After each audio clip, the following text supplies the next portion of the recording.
Hello बच्चों, कैसे हैं आप लोग। मैं आशा करता हूँ आप लोग बहुत ही अच्छे होंगे। बच्चों, पिछली क्लास में हम लोगों ने प्रश्नावली 6.1 पूरी तरीके से सॉल्व कर ली थी। आज की लेक्चर में हम लोग प्रश्नावली 6.2 की तरफ बढ़ेंगे। प्रश्नावली 6.2 का पहला प्रश्न है हमारा कि आकृति 6.23 एक हमें आकृति दी गई है में यदि ए बी समांतर सी डी और सी डी समांतर ई एफ, ए बी समांतर सी डी और सी डी समांतर ई एफ, मतलब ए बी फिर ई एफ के क्या होगा, समांतर होगा। ठीक है। और y अनुपात z बराबर 3:7, तो x का मान ज्ञात कीजिए। तो चलिए देखते हैं कैसे करते हैं हल। दिया क्या है हमें,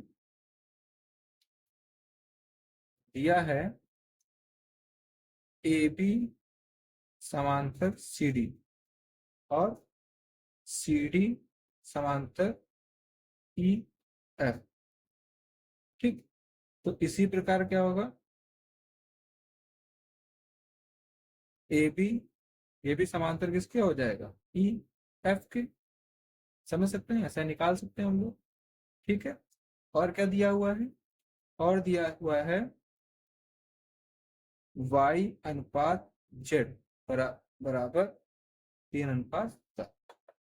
ठीक है। ज्ञात क्या करना है, ज्ञात करना है, क्या ज्ञात करना है, x हमें ज्ञात करना है। ठीक है। तो बच्चों हम क्या करेंगे, ये लिख लिया।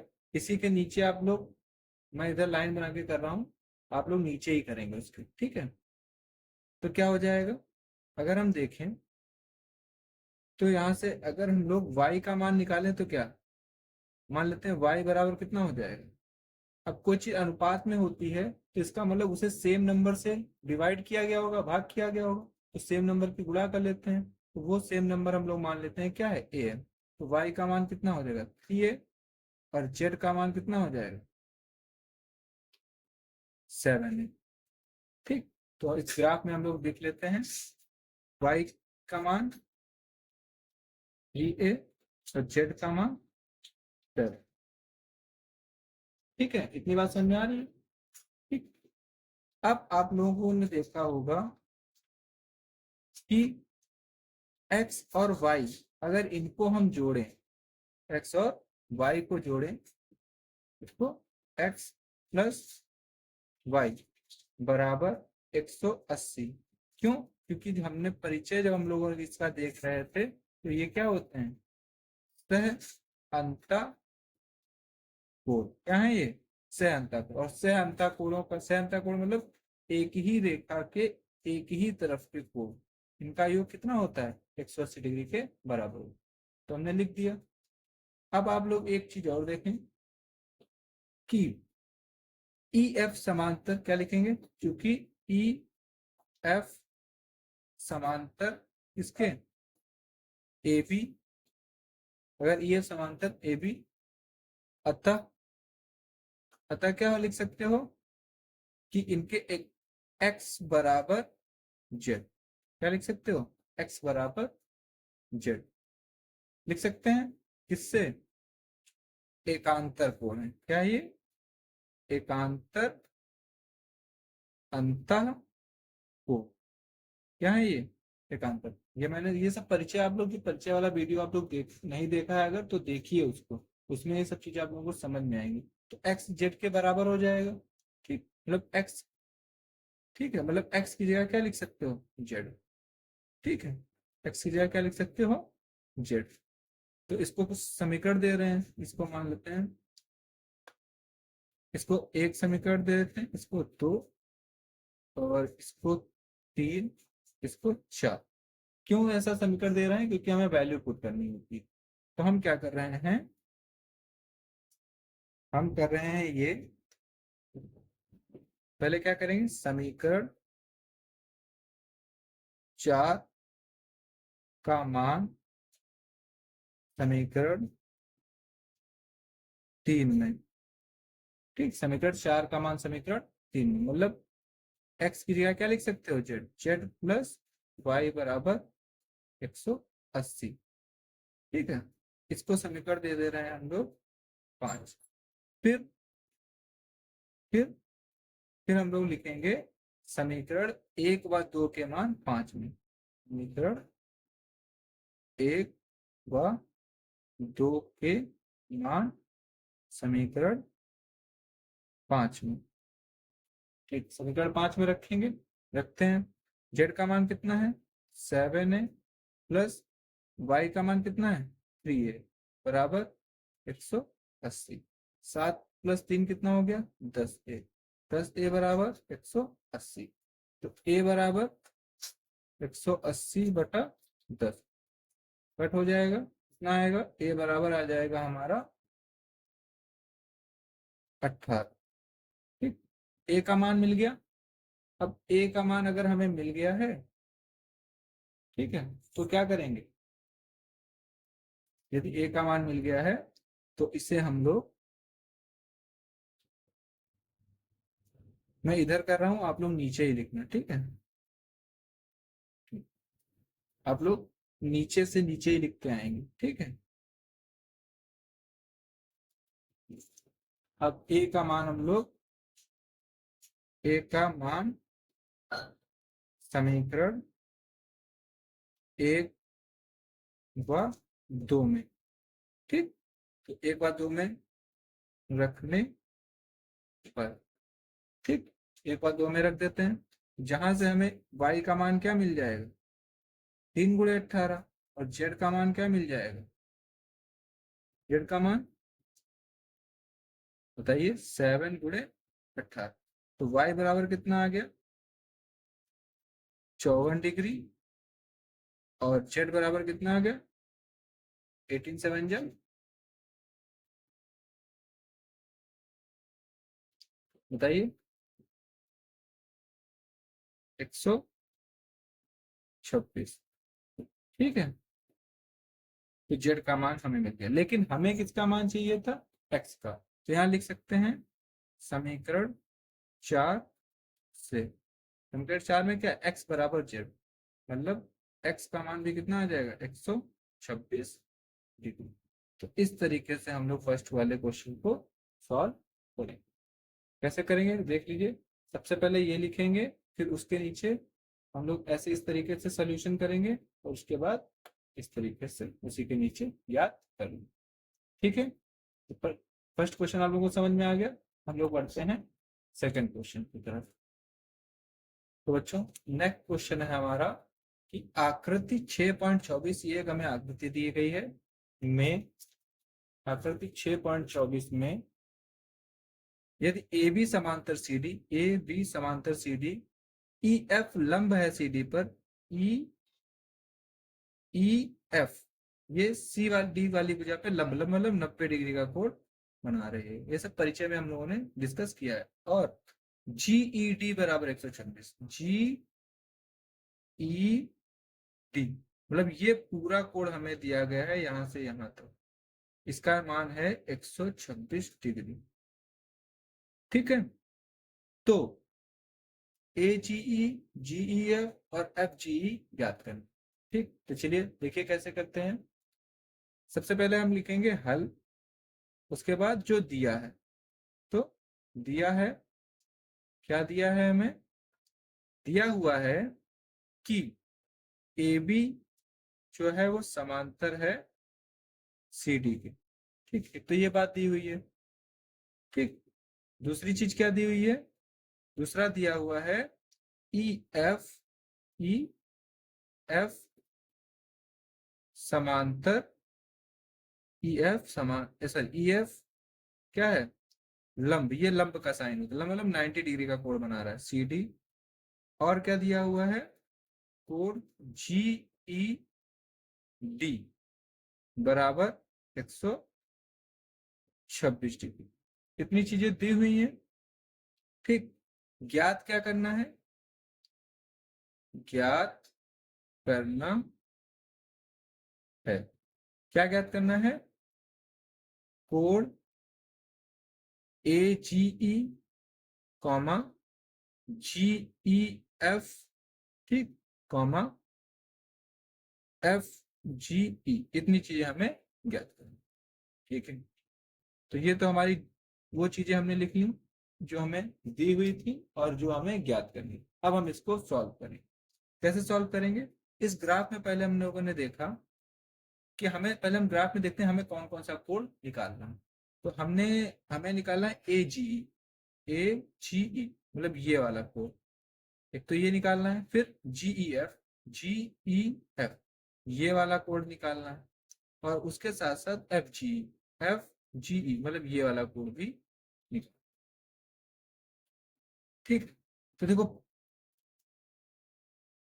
आप लोगों को दिख रहा होगा ये दोनों समांतर रेखाएं हैं। रेखाएं क्या हैं? समांतर हैं।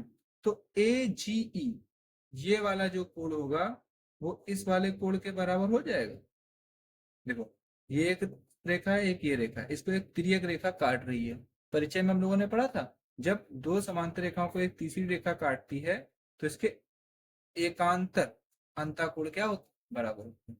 तो हम क्या लिखेंगे? कोण ए जी ई बराबर, AGE बराबर GEF, GEF। रीजन क्या है? एकांतर अंतः कोण, ठीक। तो AGE निकालना था, और GED का मान हमें दिया हुआ है। GED है, सॉरी, GED का मान हमें दिया है। तो क्या हो जाएगा? कोण AGE बराबर, GED का मान कितना दिया हुआ है? 126, 126 डिग्री, ठीक। पहला कोण हमारा निकल आया, पहला मान हमारा निकल आया। अब दूसरा हमें क्या निकालना है? GEF, GEF,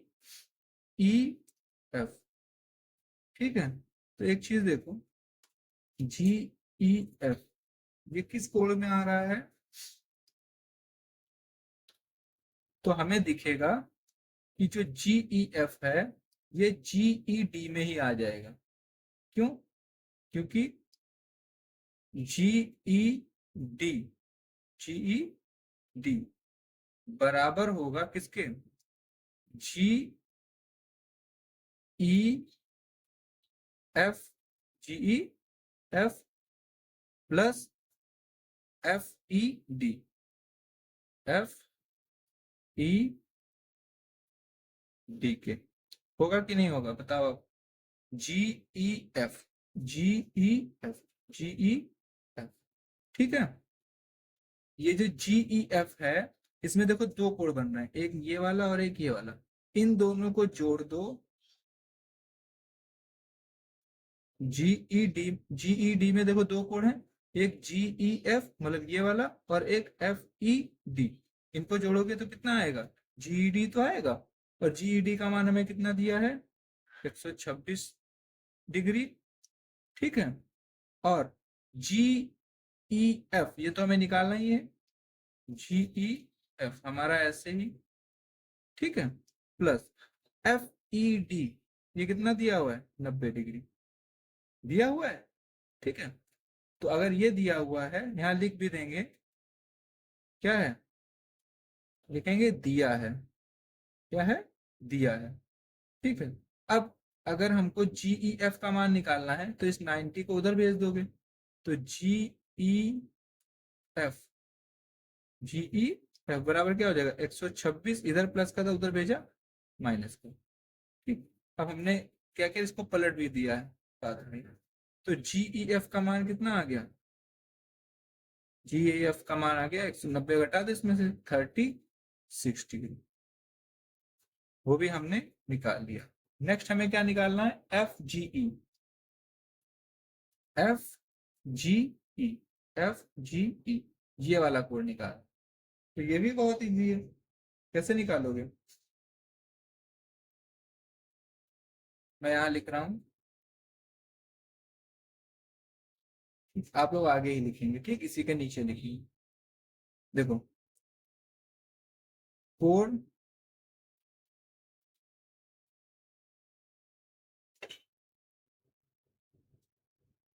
A G E plus A G E plus GE F, sorry F G E, F G E, ठीक, बराबर 180। क्यों? क्योंकि ये क्या है, एक रैखिक युग्म है। ठीक, क्या है? रैखिक युग्म। नहीं, आप लोग जो मैं बोल रहा हूँ उसको फोकस करें। और ए जी ई का मान कितना है? ए जी ई जो कि अभी शायद हमने निकाला है, ए जी ई का मान हमने निकाला है 126। ठीक है, 126 डिग्री डिग्री है ये। ठीक है, प्लस एफ जी ई तो हमें निकालना ही है, एफ जी ई बराबर 180। 126 को उधर भेज दो तो क्या हो जाएगा? हो जाएगा कोड एफ जी ई, ठीक, कोड एफ जी ई बराबर 180 माइनस 126। 180 में से 126 माइनस कर दो, कितना आ जाएगा? तो हमारा आंसर आ जाएगा 54 डिग्री। ठीक है, किसका मान आ गया? एफ जी ई का। तो इस तरीके से हमने तीनों कोड ज्ञात कर लिए। इससे आप लोगों को एक बात समझ में आई होगी कि हमें प्रॉपर्टीज का पता होना बहुत ही ज्यादा जरूरी है। अगर प्रॉपर्टीज हमें नहीं पता होंगी तो हमें, या आप लोगों ने अगर परिचय वाला लेक्चर नहीं देखा होगा तो चीजें टफ लग रही होंगी, तो परिचय वाला लेक्चर पहले देख कर आइए, जो कि इसी वीडियो के डिस्क्रिप्शन में मैंने उसका लिंक दे रखा है। सभी की प्लेलिस्ट बनी हुई है, जितने चैप्टर अभी तक हमने पढ़े हैं, और वो सारे आप लोगों को इसी की प्लेलिस्ट में मिल जाएंगे। तो आप सबसे पहले जाइए और वो वीडियो देख कर आइए, परिचय वाले। बाद में एक्सरसाइजेस को सॉल्व करिए, आप लोग खुद एक्सरसाइजेस को सॉल्व कर लेंगे। अगर नहीं सॉल्व कर पाएंगे तो आप लोगों को इजीली दिखेगा कि कैसे क्वेश्चंस हल हो रहे हैं। ठीक है, चलिए बढ़ते हैं हम लोग अपने नेक्स्ट क्वेश्चन की तरफ। तो बच्चों, थर्ड क्वेश्चन है हमारा, एक आकृति है 6.25 ये, ठीक है, में यदि पी क्यू समांतर एस टी, पी क्यू समांतर एस टी, मतलब ये दोनों रेखाएं क्या एक दूसरे के समांतर, अगर इसको हम लोग इधर बढ़ाएं तो समांतर निकलेंगे।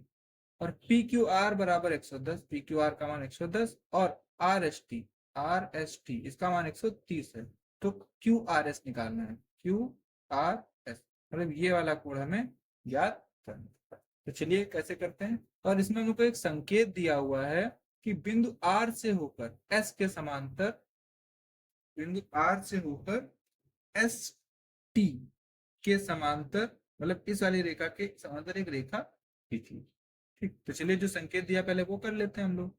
आर से होता हुआ, मतलब इस वाले पॉइंट से होती हुई एक समांतर रेखा ऐसे बना ली। ठीक, ये हमने क्या कर ली, समांतर रेखा बना ली। इसको कोई नाम दे देते हैं, ए बी नाम दे दिया हमने। ठीक है, तो हमने बना ली। अब हम इसको हल करते हैं। तो देखिए कैसे करते हैं। सबसे पहले क्या करते हैं हम लोग, जो दिया है वो लिखते हैं। दिया है, क्या दिया है? पी क्यू समांतर एस टी, दूसरा कोड पी क्यू आर बराबर 110, और कोड आर एस टी बराबर 130। ठीक है, अब ज्ञात क्या करना है? ज्ञात करना है, क्या ज्ञात करना है? कोड क्यू आर एस, ये हमें निकाल। तो देखिए कैसे करेंगे। तो देखेंगे हम लोग Q R S, Q R S, ठीक है, तो आप लोगों को दिख रहा होगा कि हमें क्यू आर एस ज्ञात करना है। तो बच्चों आप लोग देखिए कि ये वाला जो कोण है, ये वाला, ये इस पूरे कोण के बराबर नहीं हो जाएगा। क्यों हो जाएगा? क्योंकि देखो, अगर कोई ये पी क्यू समांतर था एस टी के, पी क्यू समांतर एस टी के, तो एस टी के जो समांतर होगा वो भी तो पी क्यू के समांतर होगा। ठीक, ये सब हम लोगों ने क्या डिस्कस कर चुके हैं। तो हम लोग लिखेंगे चूंकि रेखा पी क्यू समांतर एस टी, जिस कारण क्या हो जाएगा, पी क्यू समांतर हो जाएगी किसके, ए बी के। ठीक है, अब अगर ये समांतर हैं, अतः अगर ये समांतर हैं तो कोण पी क्यू आर बराबर क्यू आर बी, क्यू कोण क्यू आर बी। रीजन लिख देंगे, अंता कोण है ना, एकांतर अंतः कोण। ठीक है, और एक चीज देखेंगे हम लोग कि कोण दिया हुआ है हमें क्या, R S T, R S T, ये भी तो देखो इस वाले कोण के बराबर हो जाएगा। क्यों कि वही जो हमने ऊपर देखा, ये भी क्या है, एकांतर अंतः कोण है।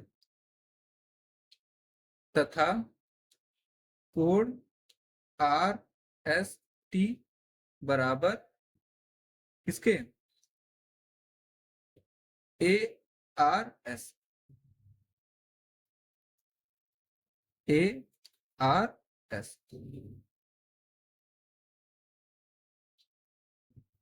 हो गया सब, ये भी क्या है, एकांतर अंतः कोण। ठीक, इतनी बात समझ में आ रही है। एक काम करते हैं, इसको थोड़ा और इजी बनाते हैं, ये नहीं ले रहे हैं हम, इससे भी हो जाएगा, ये लाइन हम लोग नहीं ले रहे हैं, एक दूसरी लाइन ले रहे हैं। क्या ले रहे हैं कि आप लोग ये देखो कि ये वाली जो रेखा है पी क्यू, ये समांतर है एस टी के। अगर ये समांतर है एस टी के, तो ये एस टी के जो समांतर ए बी रेखा है, ये भी आपस में भी समांतर होंगे।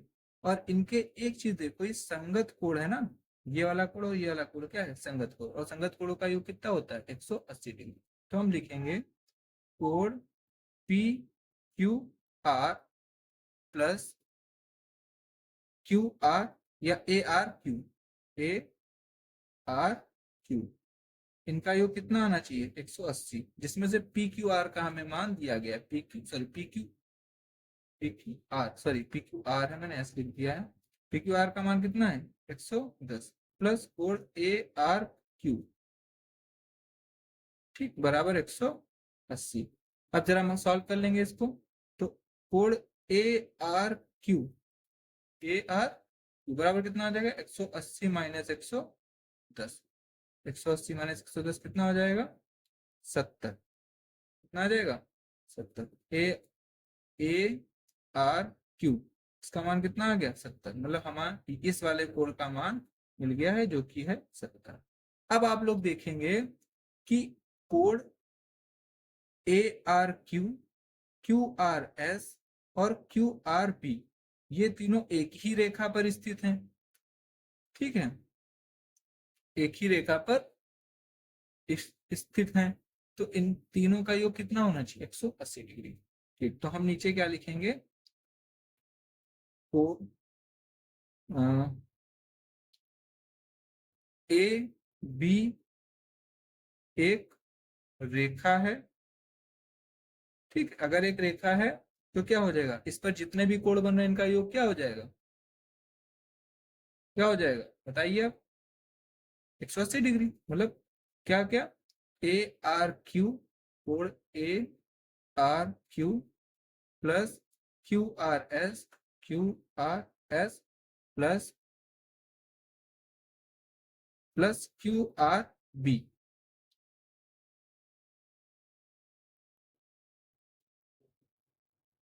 क्यू आर बी, या एक काम करते हैं, एस आर बी ले लेते हैं, एस आर बी बराबर 180 डिग्री, एस आर बी ही लेना पड़ेगा हमें। ठीक है, तो यहां से इस ये थोड़ा टफ बन रहा है, इसको भी और इजी कर लेते हैं, हम इसको भी कट कर दे रहे हैं, ये लाइन नहीं लिख रहे हैं। ठीक है, क्या लिखेंगे कि कोण जो हमारा कोण कौन कौन सा, R S T, R S T. देखो जब क्वेश्चन सॉल्व करो तो चीजें और ज्यादा पकड़ में आती हैं। आर एस टी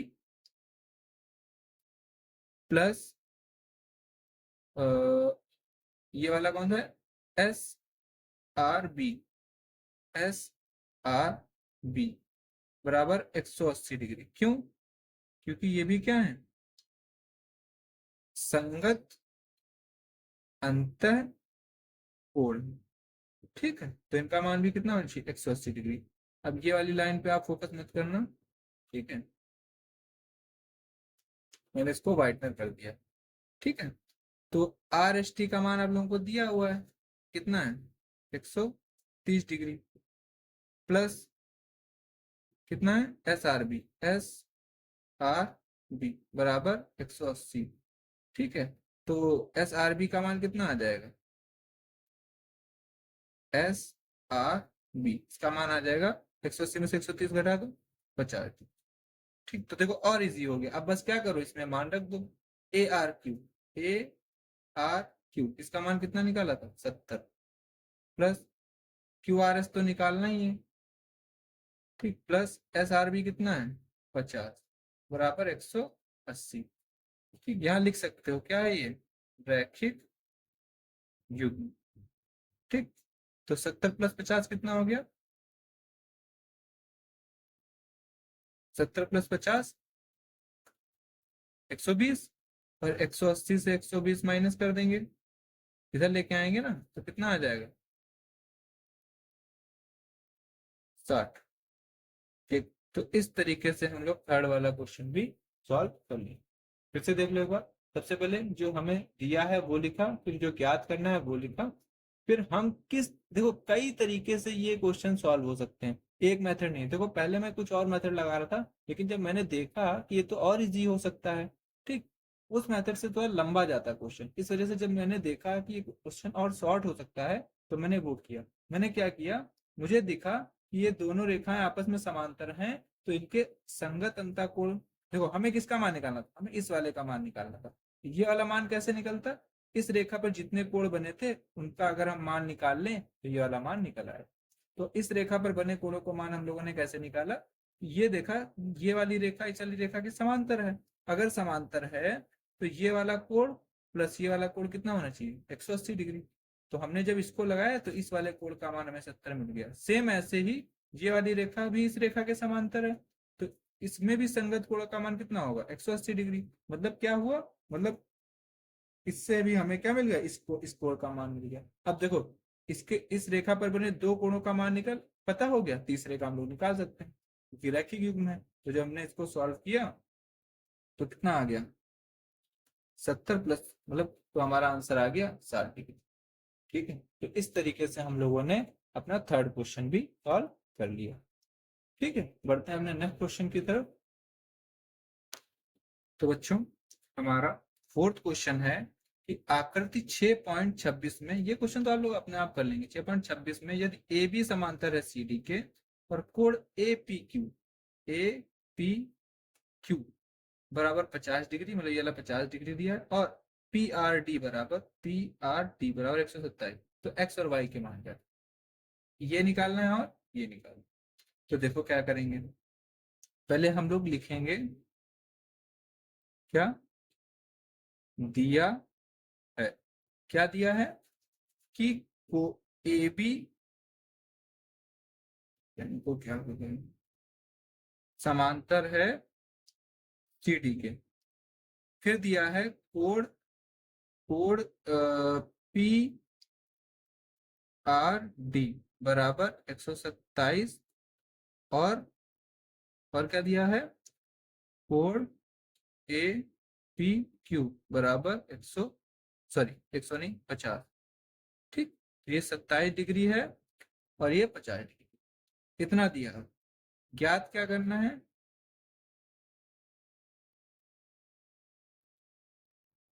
एक्स और वाई, इनके मान हमें ज्ञात करना। ठीक, तो इनके मान हम लोग को डायरेक्टली ही दिख रहे हैं। देखो क्या लिखेंगे, चूंकि ए बी समांतर क्या, सी डी। ए बी अगर समांतर है सी डी के तो कोण ए पी क्यू बराबर एक्स, कोण एक्स, ठीक, या केवल एक्स। क्यों? क्योंकि ना लिख देंगे अतः क्या है, एकांतर अंतः कोण, क्या है, एकांतर अंतः कोण। ठीक है, तो ए पी क्यू की वैल्यू क्या है देखो, तो आप लोग समझो, ये एक रेखा है, एक ये रेखा है, दोनों समांतर हैं, ये एक तिर्यक रेखा इस पर खींची गई, तो इनके ये वाला और ये वाला कोण बराबर होते हैं एकांतर अंतः कोण से। तो एक्स, ए पी क्यू की वैल्यू 50, तो एक्स बराबर कितना आ गया, एक्स बराबर 50। ठीक है, इसी तरीके से अब हम लोग इसकी वैल्यू निकालेंगे वाई की। आप फिर से देखो, क्या देखेंगे, देखेंगे ये कि कोण A P, A P R बराबर पी आर डी होगा। कैसे, ये भी एकांतर अंतः कोण। ठीक है, क्या है ये, एकांतर अंतः कोण। थोड़ा जल्दी मैं कर रहा हूँ, राइटिंग पे मत जाइएगा। तो A P R, A P R, इसमें क्या क्या है, ए पी आर में है 50 प्लस 50 प्लस, चलो मैं पूरा लिख देता हूँ। एपीआर में क्या क्या है, ए P Q, A P Q plus plus क्या, ए, सॉरी ए नहीं, क्यू पी एस, या फिर वाई लिख दो, केवल केवल लिख दो, क्या हो गया, पेन छोड़ दो इसको, प्लस वाई बराबर किसके, P R D. P R D इसका मान कितना है, 127। यहाँ आप लोग लिख भी देंगे, मेंशन कर देंगे, चूंकि क्या है, कोण ए पी आर बराबर कोण A P Q Q plus Y.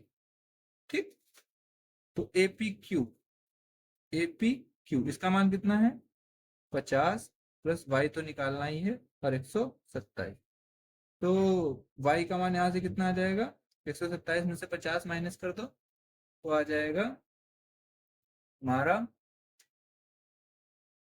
क्या लिखेंगे, 127 माइनस 50 कितना आ जाएगा, बताइए। जीरो में से जीरो गया जीरो, 7 में से 5 गया 2, 7 में से 5 गया,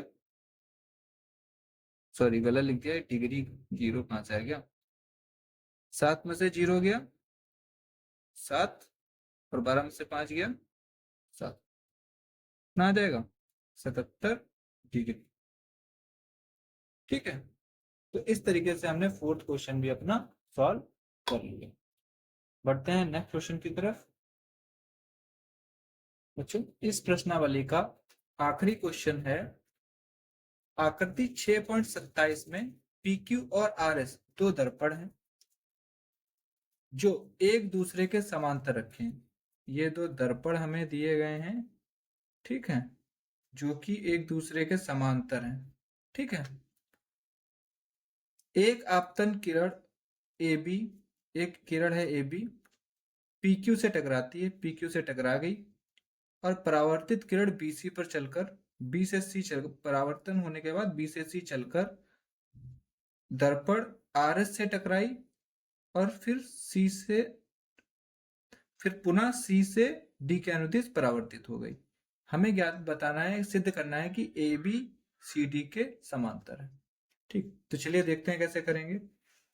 हम लोग लिखेंगे हल, जो करते आ रहे हैं वही करेंगे।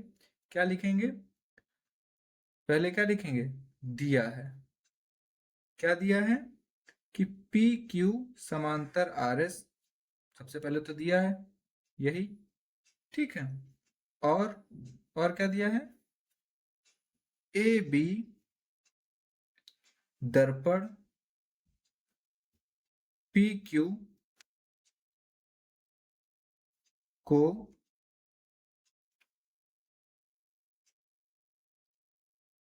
बी पर आपतित है, ठीक। ये बी पर क्या है, आपतित है। अब क्या हो रहा है, ये बी से सी की दिशा में चलकर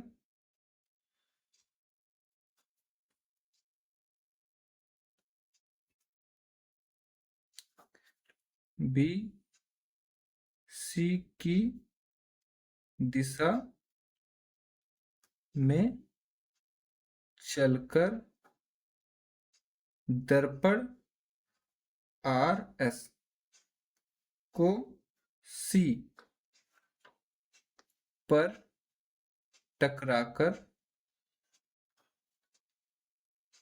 पुनः क्या हो जाती है, सीडी की दिशा में वापस, सीडी की दिशा में वापस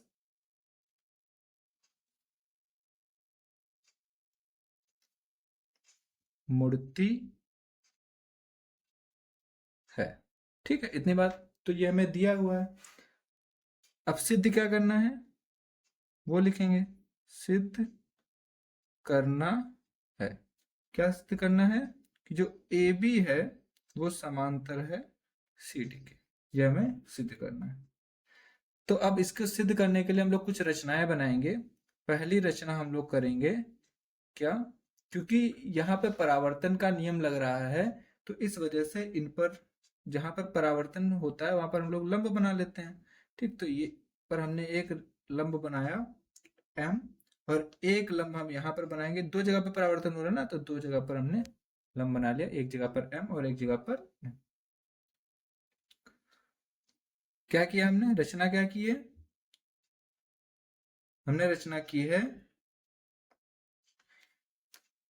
बी और सी पर लंब खींचा है, तो ये लिखेंगे दोनों दर्पणों के बी बिंदु व सी बिंदु पर लंब एम व एन खींचे, ये तो क्या है।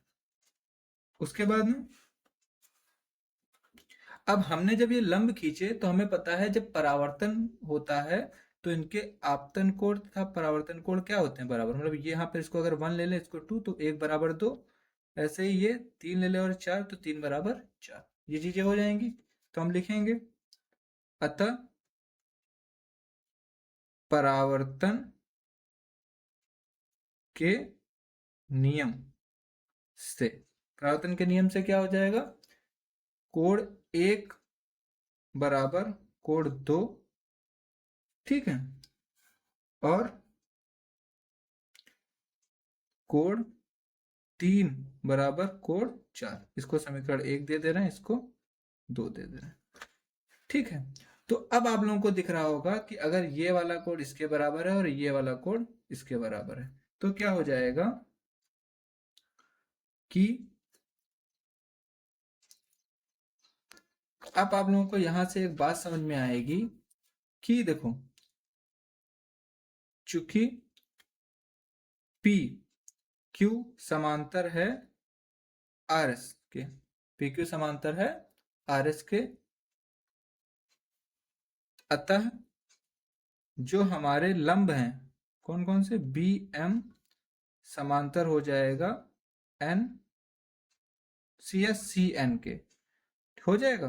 देखो जब दो रेखाएं आपस में समांतर हैं, उनके लंब अगर तुम खींचोगे तो वो भी तो आपस में क्या हो जाएंगे, समांतर हो जाएंगे, ठीक। अगर ये दोनों समांतर हो गए तो इनके जो कोण होंगे वो क्या हो जाएंगे, बराबर हो जाएंगे। तो क्या लिख सकते हैं, जिस कारण जिस कारण क्या हो जाएगा, हमारा जो कोण है कौन सा, कोण 2, ठीक। ये बराबर हो जाएगा कोण 3 के। क्यों? क्योंकि एकांतर अंतः कोण है। क्या है? एकांतर अंतः कोण। ठीक, अब अगर कोण 2 बराबर कोण 3 हो गया तो अब कुछ बचा ही नहीं, इसको समीकरण 3 दे दो, बस हमारा इक्वेशन सॉल्व हो गया।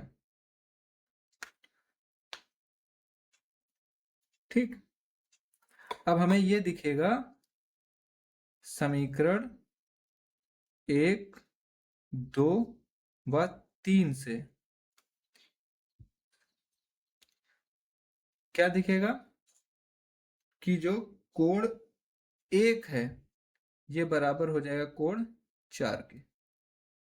ठीक, क्यों? क्योंकि 2 बराबर है 3 के, 2 बराबर है 3 के, और 2 के बराबर है कौन है? 1, सॉरी, देखो 2 बराबर है 3 के, तो 2 के बराबर कौन है? 1, और 3 के बराबर कौन है? 4। तो ये आपस में भी तो क्या हो जाएंगे? बराबर हो जाएंगे।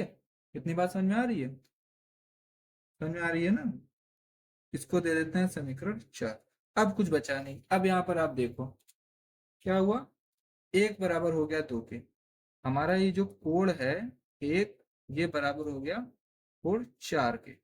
ये वाला कोण इस वाले कोण के क्या हो गया? बराबर हो गया। अगर ये दोनों बराबर हैं तो, अगर ये दोनों क्या हैं? बराबर हैं, तो बराबर ये कब हो सकते हैं?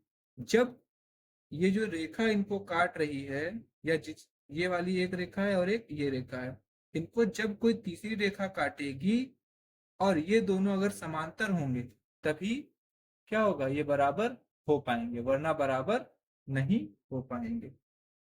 ठीक है, तो हम लिख सकते हैं, या फिर एक दूसरा तरीका है, हम क्या करें, पर हम लोग क्या कर देंगे, कोण समीकरण लिखेंगे, समीकरण 3 व 4 से। समीकरण 3 व 4 से क्या हो जाएगा? 3 व 4, सॉरी 3 व 4 को जोड़ने पर, जोड़ने पर जोड़ दो, कोण 1 प्लस कोण 2 बराबर कोण 3 प्लस कोण 4। ठीक है, मतलब क्या हो जाएगा? मतलब ये हो जाएगा कि कोण ए बी सी बराबर कोण बी सी डी। और अगर ये कोण बराबर हैं, ठीक है, तो मतलब ये कंडीशन कब होगी? जब ये एकांतर कोण होंगे।